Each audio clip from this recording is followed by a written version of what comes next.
Alright, here is the video review for the Iron Factory IF-EX50 Daishogun BOOHMARU, or Grimlock, their samurai line. It does come in the same kind of foil decoed fancy packaging that their samurai line has. Iron Samurai series has come in. Grimlock head and all that stuff, with a nice product photography there on the back. It is one of the larger figures from Iron Factory. It's not their biggest figure, but definitely on the larger scale. We'll see some of that later on in the video review. But it's got some little, like I said, some, even in Dinosaur Mode here, has some very samurai shogun-esque detailing all around it with the flags, and then he stores the katanas there. On the back of the robot, you don't have to. All of this stuff is just pegged on. If you want to have more of a straight plain dinosaur, you can go ahead and pop all these off, which we'll go ahead and do for a transformation anyway. These can come out. These can be, the katanas obviously can be handheld weapons. These can also come out of their holders and be like little axes. They also combine, for reasons unknown, they came packaged, kind of locked together. Maybe I'm doing this backwards, but oh yeah, there we go. There's a peg right there. Kind of locked together like that. But anyway, we'll go ahead and leave them. Is that right? Hold on. Nope, other way. There we go. I'm going to have those facing opposite directions on the blades. Anyway. But there's the Dino Mode unadorned by weapons. And it's got a pretty decent little, it's got some ball joints here at the hands. These pieces rotate, and I'm not entirely sure why, because you can't really get them in a, they're just pegged in here, but you don't have a whole lot of range of movement. I would like to have rotated that up a little differently, but I feel like maybe they're on the wrong side. I don't know. Just something seems off about those little arm plates there on the little arms. But the mouth can open. Pop this head off the ball joint. There you go. The jaw can open. The head can move around on that ball joint, although the upper head is separate from the jaw, so you can kind of turn the upper head side to side, but the jaw doesn't go with it. But you can open the jaw and move the head up and down independently. Ball joints at the hips here, hinges at the knees, and then hinges down here. Those you can see as robot mode hands. He does come with some closed fists that hide a little better in here, but the open fists still work, and I generally prefer when you have to physically swap the fists, I like to keep the ones that are functional to hold the weapons on if I can, just for the sake of it. Makes it a lot easier to play with and transform and not have to swap out the hands and carry the hands with you to swap the weapons into the hand. But yeah, the tail has a bunch of hinges in it for transformation, but it doesn't really move. It just kind of sticks straight out the back. But yeah, a pretty cool little Grimlock. Transformation is fairly intricate, although not as crazy as it. The instructions make it look pretty crazy, but once you figure out where everything goes, it's actually not too bad. But these little pauldrons come out to the side here on the leg, and then untab these little side panels here, and bring them out past the knees here, and then unpeg this panel right here from the arms attached to this. There we go. This little panel plugs into the neck. This whole assembly comes down. And then these panels, his legs untab from right here and kind of come out to the side here like this. And then the feet, they're on a ball joint. I think you can transform it and leave this up above the gold, but I worry about this piece rubbing up against that gold paint over the long term, so I try to rotate these and get them, when I transform it, fold them so they go under the, and it is possible, as you can see, to do that without popping it off the ball joint, but to keep that inside there, to keep it from rubbing up on the gold. Let's see if we can do it over here. There we go. Get the feet out, and then we'll tap this whole thing, split the head in half here. No, the head doesn't split in half. The neck splits in half around the head, like this. There we go. Because the head is on a spinal piece. And that's kind of tricky to get that lined up. You got to fold this all the way up, and then there's a tab here that You'll know you have it lined up right when it can peg into the side of the neck here, but we'll go ahead and flip that up. And then these pieces rotate down and around. You're going to straighten the jaw piece, folds up here like this on a double hinge, and the knee extends down like that. So you get lift the knee up out of the way, and then fold the jaw up onto the back of the leg with a double hinge again. Let's bring this down.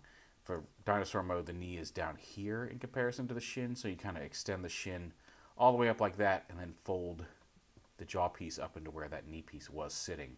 And then this will fold down and around like this, and rotate on this little pivot hinge here. Well, maybe it only goes one way. I think you can get it around either side, but it's easier when one way is a little easier than the other. And then this folds around, bring the foot forward.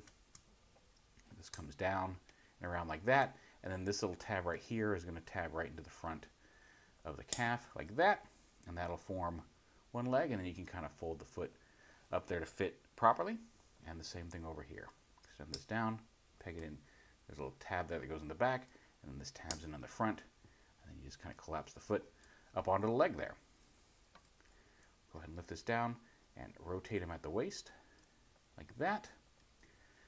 And then we'll come up here, bring the arms out to the side, and then these hinges will come up a little bit, and then the tail here is going to split.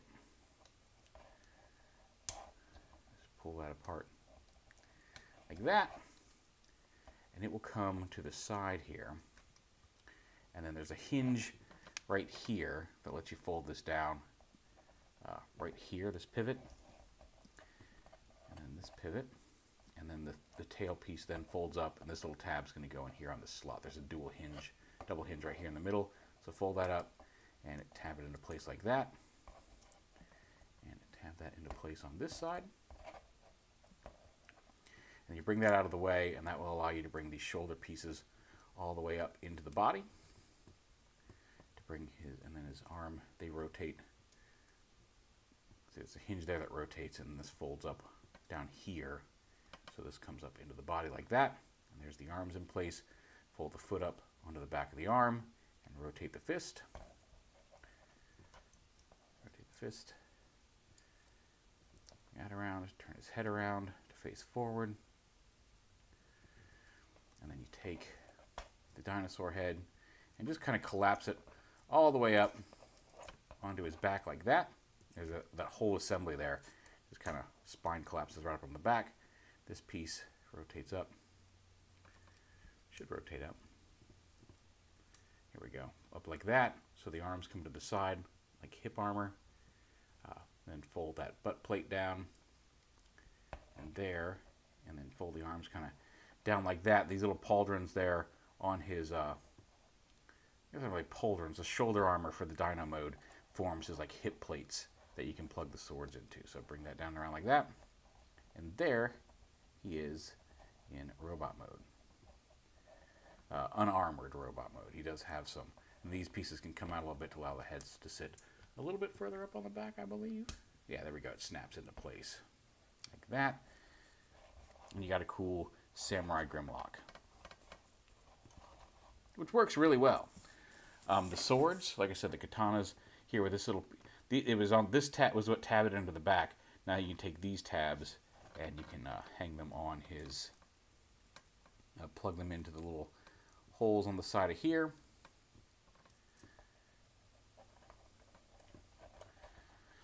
And over here.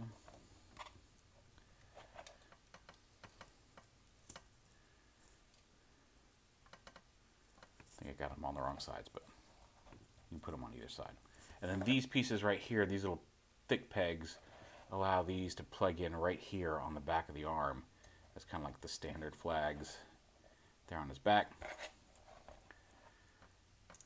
Pull down their head.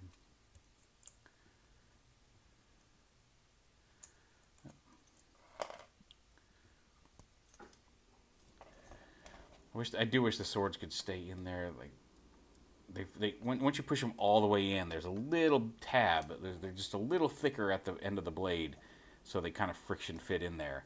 But they could stand to be a little bit more secure. But there he is, all armored up in robot mode. He's got a ball joint at the head, ball joints at the shoulders, bicep swivel, dual hinged elbows, ball joint at the wrist, waist swivel. He's got a little bit of an ab crunch there. It's because of ball joint at the waist, dual hinge hips, dual hinge knees, and then a ball joint in the foot as well as a toe joint. So a lot of good range of, I think he has a heel joint as well. A lot of good range of motion. You can get some cool poses out of him. Limited kind of by the bulk of like his armor colliding with itself. You want to be careful with that. Again, he can hold his katana in his hands, in the fist hands. You can also take one of these axes out here from the post, and you can hold those as an axe. And again, like I said, you can combine them together into a larger kind of axe weapon if you prefer. But he can definitely be weaponed up. Like I said, he comes with several different sets of hands. Those are the open hands for holding weapons. He comes with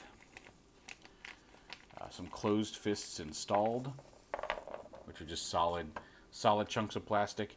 He's got some angled hands for like if you want to have an angled sword pose, you can do that.